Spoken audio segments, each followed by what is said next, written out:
Hello, everyone. Welcome to Made to Dream. I'm your host, Maya Chanel, and here we share stories from women around the world to inspire, encourage, and empower women and young girls to dream without limitations.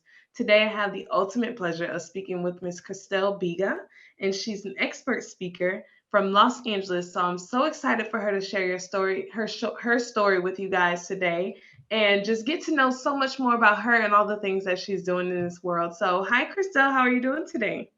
Hi, Maya. I'm doing great. Great. Yeah, I'm doing fantastic. How about yourself?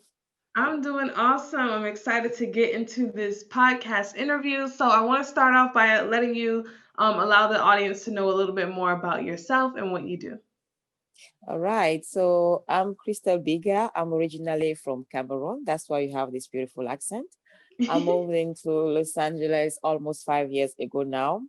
And yeah, so my journey was very interesting. We'll probably get a chance to get into it during the interview. Mhm, But right now, I'm mostly focusing on speaking, sharing my mhm, message on, platforms around the world through internet right now, right? mhm, Virtually. But yeah, so basically that's what I focus on. And my audience is mostly female entrepreneurs mhm, because I believe that entrepreneurs are creators. mhm, And for us to create, we need to be so much connected with who we really are to show up in the world in the truest, and the most powerful version of ourselves. We are so mhm, powerful that my my work is really to take people back in the journey of remembering who we really are as human beings, remembering our power, remembering what we mhm. are really capable of, and showing up in the world from that place of power, from that place Right. of knowing, from that place of remembering our true nature, our divine nature, our power, and all of the things. So yeah, so I'm really happy to be here with you today, and yeah, let's get into it. Yes, I'm so here for it. I'm all about recognizing our power, recognizing our values, and using that to our greatest advantage. So I'm excited to hear more from you. So let us know a little bit more about what brought you onto this journey that you're on now. What was a light in your head or in your life that helped you to choose this path that you're on now? Hmm, good question. I didn't have the light bulb. Spoiler alert, there was no light bulb. I think it's our life is really a journey. That's how I see it. It's a journey. And so for Mhm, me, it was a journey to be where I am today. And I know I'm not at the end of the journey. I'm still on right. that path. But it was Mhm, couple a lot of things along the way that led me to where I am today, like most of us. It's not one thing that make us who we are today. It's a series of mhm, events that, build us and take us on a mhm. journey that Most ultimately take definitely. us where we are today. So for me, it was a long journey that, Mhm, sometimes I was missing some pieces and I had to remember those pieces along the way. When I moved in here, I came just with one idea. I'm gonna mhm, make my American dream happen, right? mhm. And not because I had, my life was bad back home. It Mhm. was just I needed more. I don't know if Right. you relate to that feeling of you just know you want more, even though Mhm. you don't exactly have a clear picture of what that more is, right?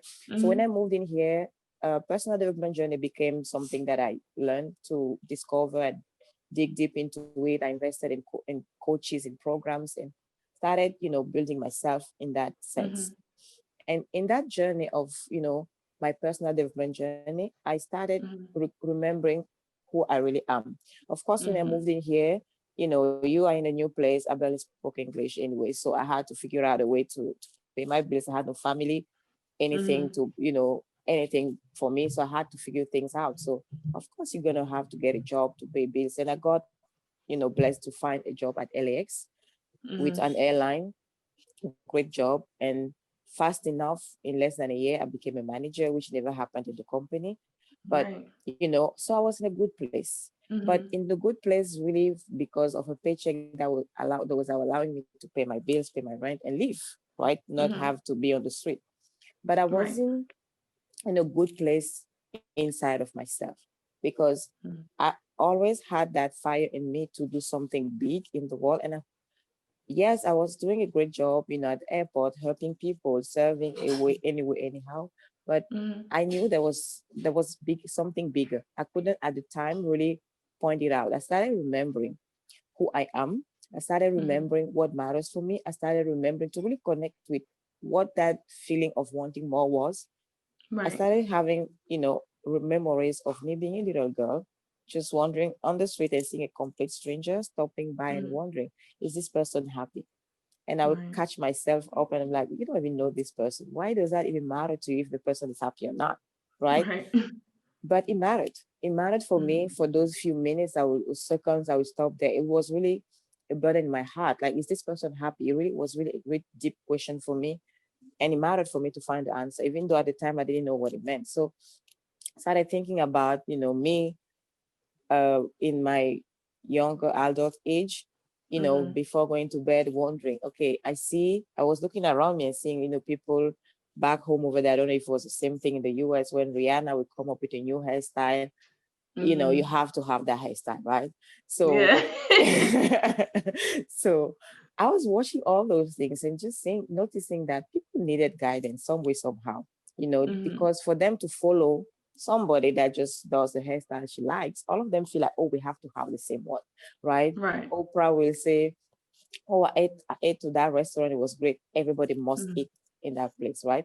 So I was just Mhm. noticing those things and seeing that people, what it meant for me was that people needed guidance. People were Mhm. looking for people to show them the way, whatever the way Right. was, The right? And trends. exactly, just show me what hairstyle, just show me what restaurant, just show me something Mhm. that I need to do because it's like I don't know what to do myself. Show me. Uh-huh. So I was like, okay, people need guidance. People are hungry. And I was just wondering, playing with that question in my mind because I couldn't figure out at the time how I can make that happen. So I was like, if people are so hungry for guidance, I would love to be that person, that voice that can really guide people, but for deeper things than just, Mhm. what to wear, how to look, what to eat, what book to Mhm. read, which is great. But something deeper because again Right. that desire to see people happy was still in my heart. It Mhm. hadn't left me. So something that can Right. actually help people be happy, like truly Mhm. happy. So I started playing with that, and then I remember going to sleep and just saying, well, I'm not Oprah for sure, so it's not happening, Mhm. just go to sleep, right? But Mhm. so when I came here and I started that journey of, personal development, working with coaches, it started making sense for me that I really Mhm. wanted to help people. I really wanted to guide people. I really Mhm. wanted to be that leader people probably needed, but to Mhm. make their life happier. And the Mhm. thing that made sense for me was to become a coach, to be that guy, to be that lead. So I became a coach, which was also a tough journey. Our entrepreneurs Yeah. listening to this now can probably relate. I had to make a decision. Will I quit my job? Will I quit the safety of my paycheck Mhm. and engage in this entrepreneurship journey that is, for me, was more crazy because I had no backup plan. Like if I fail, I can go sleep in my mom's basement. Right. I didn't have that option. I'm a foreigner, so Mhm. it had to work really. Right. And I could have, worked both like part time, uh, building my business. A lot of people do that, and I was in entrepreneurship groups, so I was hearing those stories of people building it as a side hustle. But Mhm. for me, again, because we are all in our own path, it wasn't my path. It wasn't an option for me. I tried Mhm. that, but I knew it wasn't an option for me, so I had to quit, which was really, Mhm. really, really scary. Like Yeah. I was freaking out. I remember crying, freaking out, shaking, all of the things. But I Uh-huh. knew because I at that point I learned to listen, to know, the leads from my soul, the leads from my heart, the leads from within me, not being Mhm. led by circumstances or by my head. Okay, this doesn't make sense. How are you going to do? You don't even have a client yet. If you leave your job, how are you going to pay your rent? How are you do this? Right. So all those conversations, at that point, I was in a place of knowing the real conversation to entertain, which Mhm. was a conversation from my soul. Even though it was scary, I took that leap. I tried to quit the first time. My manager said, "Nope, you're not quitting." So I wasn't Mhm. the person that, oh, and my job, I hated my job. My boss was an ass, so I'm gonna go be my own boss. It wasn't my story. Mhm. I was really Right. with a great company, great team. Everything was just fine. Mhm. And I had a great career ahead of me. If I became manager in less Mhm. than a year, who knows what could have happened Right. in 5 years, right? But Mhm. I had to make that tough decision. That was my path. So when my manager said no, my brain was like, okay, you better forget about this idea because even if you want to believe like it's God or universe leading you to do this. See, he said no. So it's not your fault. You tried it. Mhm. I tried to stay again, but it didn't work out. The longer I was staying, the harder it was becoming, not only for Right. me, but also for my team, Mhm. for my team. And that's something I want for people to hear, because sometimes when we have those decisions to make for our own lives, we feel Mhm. like, oh, what are people going to say? What are people going Right. to think? And we sometimes Always thinking compromise. about other Yeah. people. And we sometimes compromise thinking it's the best thing to do for them, when in Mhm. reality it's not serving them. Right. Anytime we don't honor ourselves, anytime we don't Mhm. listen, because the reason why your soul is calling you to do something, is taking you to a direction, is for the greatest good. So Mhm. anytime you don't listen to that calling, you get into your head and like, what are people going to say? How scary it is.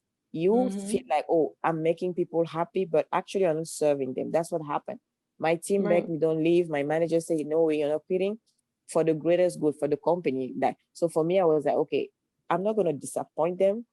Mhm. I'm not gonna, deceive them because they put so much trust in me. Now Mhm. I cannot let them down.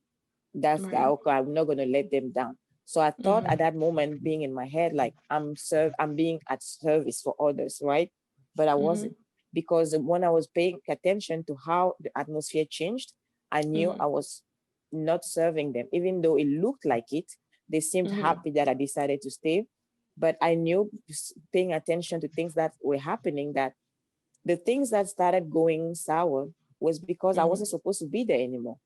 If Right. you're an energy, You were looking for exactly. things like fulfilled you, gave you fulfillment in your life. And I think that's what a lot of people are looking for um in this world in general. Just things that'll give us fulfillment in our lives, just because sometimes we have to do things that we may not enjoy. But it doesn't mean that you have to go your entire life without doing the things that give you fulfillment and joy. Yes, for sure. So I had to make that tough decision. I finally did, even though the second time again, the HR said no. She gave me a leave of absence that I took. Mhm. And then I was like, okay, I have this, 3 months, I believe she gave me. I need to Mhm. make this happen. I worked really hard to make this happen. But at the end Mhm. of the 3 months, I had zero client, zero. So Mhm. now I had to make a decision. Do I go back to work? Because now I need money. I have no clients and this is not Mhm. happening, and I still have my bills to pay. So what do Right. I do now? And then I decided to follow my guidance, my inner guidance. I decided to quit, even though it was scary, even though it didn't make any sense, even though it Mhm. was the craziest thing to do. I did it, Mhm. and just for the universe or God, whatever you believe in, to show me that I made the right decision. That same week when I quit, fully, Mhm. completely, I got my first client as a coach, right? Mhm. So that's how, now as a coach, I'm now an entrepreneur. Right now I have to make money. That's what entrepreneurship is. When you start a business, you want to make money, you want to you want to be successful, you want to help as many people as possible. Mhm. And it became a tough journey for me. Yeah. It became a tough journey because I would join a program because I was joining the program and not getting the results, not because the programs were not good, the coaches were great, Mhm. but Right. because I was coming hoping that those programs will save me, will help me get where I wanted to go. I was coming from the wrong energy, Mhm. because a program is not the solution for you. A coach is Mhm. not the solution for you. You are the solution Mhm. for you. Mhm. That's and I want. So what would you say, other than, coming to a new country, having to fight the battles of entrepreneurship and coming into your space and finding your pathway, what would you say were some of your biggest obstacles? My biggest obstacles along the way were really me. Mhm. Every time I didn't understand, I was too much into my head or Mhm. disconnected from myself to not listen, pay attention to how I really felt about the things I was doing, because that's a Right. big thing. Some people call it Mhm. alignment. I love to call Mhm. it, you know, something deeper. But every time I found myself in challenging situations, where I found myself like, now what? What am I going to do now? I like Mhm. I'm in the middle of nowhere. I found myself there because I was in my head doing things that I thought I should be doing. things Right. that made sense, even though they didn't feel right.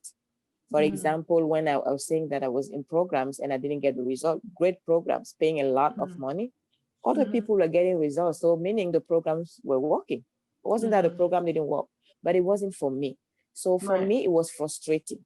The frustration I felt along the way, the anger Mhm. or wanting to cry or give up were always coming because in the first place, making the decision to join the program, it was from a place of fear. If this is what was going to save me, if I don't, I need to do something. I Mhm. never, in those moments, to pay attention. Is it really my next move? Is it really my next aligned action? No, it Right. wasn't. It was just my next logical action. So that's Mhm. the biggest challenges I got, finding myself in things that were not working for me. Mhm. Now I'm paying all that money, I'm getting frustrated, and I have to look at myself in the mirror and know Mhm. that no, no, no, it's not about the program. It's not that the program doesn't work. It works. It's Mhm. about me not Right. supposed to be there.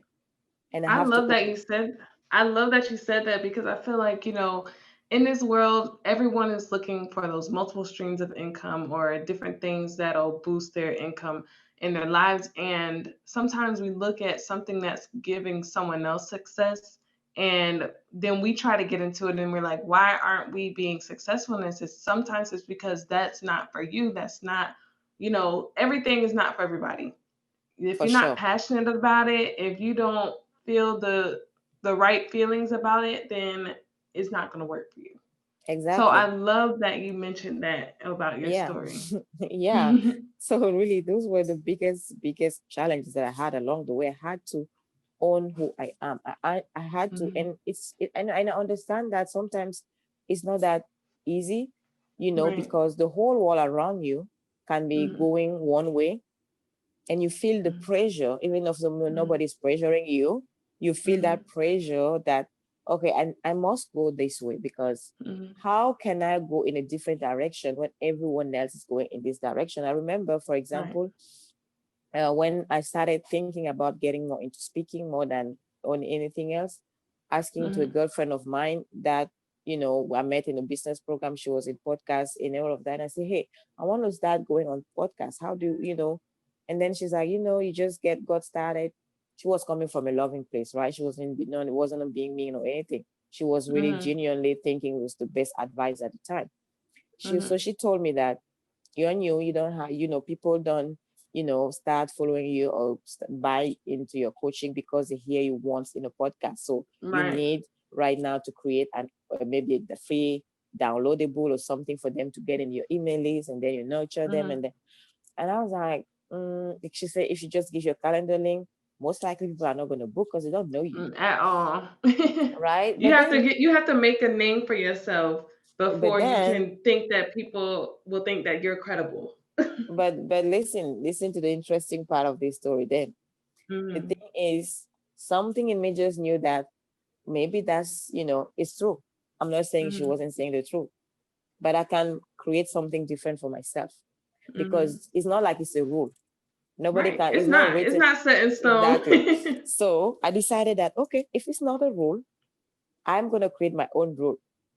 I am Mhm. going to go on podcasts because I believe people, I don't have to wait until I have all the things she mentioned to start Mhm. talking to people. So I'm going to go Right. there, and I don't have a downloadable or anything like that. I'm just going to give my calendar link and offer the opportunity to people to talk to me if they want to. And Mhm. guess what? People are booking calls, Mhm. right? Just to Yeah. say that is really that's what I took that example just to share that sometimes it's hard for people to follow their where Right. the soul is leading them. You feel Mhm. called to do something, and maybe you ask, we do that, right? We support each other in this journey. So somebody will Mhm. share her experience with you. But at the Right. end of the day, you have to always, because your soul sees what humans don't see. I Mhm. love to call that the divine in us because we are 100% human, 100% divine. So all Mhm. those pulse that you have to do something that your brain doesn't really understand are coming from something higher than your brain. That's why Mhm. you feel like doing something that feels how, because your Mhm. brain is not at that place yet, but the divine part in you is seeing something big that you don't see now with your physical eyes. But if you Right. stop to listen like, okay, it doesn't make sense. This is the steps by steps. This is how we do it. That's Mhm. limiting. That's missing out on the bigger picture. The change makers, I think entrepreneurs are people that are really here to change the world. Solve problems is changing the world. Okay, this thing is not working for people. I'm gonna create a solution for them. That's changing the world. Changing Mhm. somebody's world anyway, you're changing the world some way, somehow. Right. You don't change the world by doing it the regular way. You Mhm. don't change the world by following all the rules, everyone, because those rules were created by people on their own journey. So you Mhm. did something that worked for you, you make it a rule. Mhm. But if Yeah, I make follow your this own rule, rules. You exactly. choose what you do. But I know that we're coming short on time, but I do want to give you the opportunity for the last question and to let us know any way that we can like reach you and follow your journey. So my last question is, if you had one thing to tell women and girls around the world to encourage them to dream without limitations, what would it be? I would just, my biggest advice is always to tell people is this is the simplest question in the world, but it's probably the most important. What do you Hmm. want to do? Because Right. even in the process of creating our dreams or our goals or our vision, whatever you want to call it, we Hmm. limit the vision, we limit the dream based on what we think it's possible. It's not about what you think you can achieve. It's really about what you really want. If Right. anything was possible, if there was no limitation, if there was no condition, if you Hmm. had the power to create anything, what Hmm. do you want to create? Create your dream from that place where there is no limit, and see the craziest dream that come out there and go for that dream, because that's the dream that will change the world, not the one that you can accomplish. If you can do it, it's not that it's not really a dream. A dream is Hmm. something that when you look at it, you feel like, whoa, this is higher than me. And Hmm. it is higher than you. That's why you have to remember that in that journey of going after something higher than you have something in you, a divine nature in you that will give you all the tools you need to create that something higher than yourself. So that's I my biggest agree. advice. I Go agree. after what you really really want. I agree. Well, we thank you so much. I do want to give the opportunity to let the audience know if they want to reach you or just follow your journey, how can they do that? So to just keep listening to me, you can reach out on Facebook. My name is Christelle Biiga. On each social media, actually, my name is Christelle Biiga everywhere. You can be there. I Hmm. have a webcast every Wednesday. I have a podcast every other week. So you can start nurturing by listening to me over there. I love for you to join my world. And, if you have a question, always feel free to DM me on social media. I'm always responsive. I can also give a calendar link where people can book a 30-minute session with me just to see if they can get clear on what they really want. Make Hmm. sure they are really going after the real dream they have, not something that would limit themselves, just making sure. So that's a big step. And I'm going to offer a 30 minutes free consultation for people to help them get clear on that. I love it. I love it. Well, we thank you so much, Christelle, for coming and sharing your story. So empowering, so inspiring to women and girls around the world, especially those who are going to different countries, stepping into environments and doing things that they love to do, essentially. So we thank you for that. We thank Thank you for having everyone. me. Yes, yes. We thank everyone once again for joining and tuning in to Made to Dream. Once again, I'm your host, Maya Chanel, and we'll see you next time.